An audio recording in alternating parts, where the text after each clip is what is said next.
Making beer, wine, or spirits is about great ingredients, storytelling, good times, and tradition.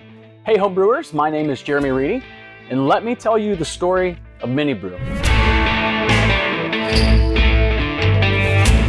I met this guy in January of 2018.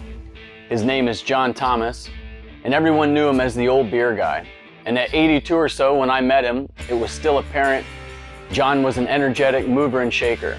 His life changed when he lost his first wife to a battle with cancer. And like most people, now what? John was surrounded by great friends, and one of them invited him to a homebrewing club event in Southern California.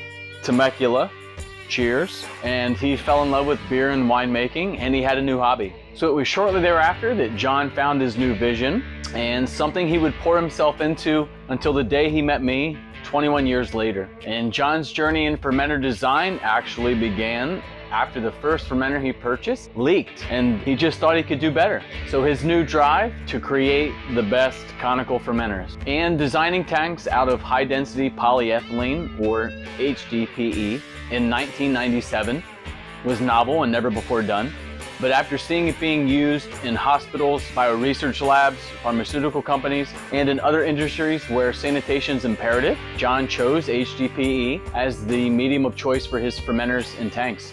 Some of the most interesting stories that John told were the conversations he had with his neighbor, who helped boil it down to that 60-degree cone and cylinder. And at 60 degrees, the yeast have the proper environment to flourish, convection currents are optimized, all while true dead yeast cells and everything falling out of the suspension will slide to the bottom at the apex of that cone. So there's no transfers, there's no siphons, just let the cone do all of the work. The good is now sitting above the bad and much easier to separate when that time comes. So from 1997 on, John kept evolving, updating, upgrading, modifying hardware, components, all the way from HDPE, plastic welds, PVC components in 1997 to now incorporating all stainless steel, food grade 304 hardware and gaskets.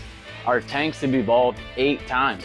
And so from John and myself, we'd like to thank you and everyone who has allowed us the opportunity to share the MiniBrew tradition with all of you. As the motto goes, you can't buy what you can brew. So whether you are starting a new tradition or continuing to tell stories with a new fermenter, we hope you enjoy making homebrew with us.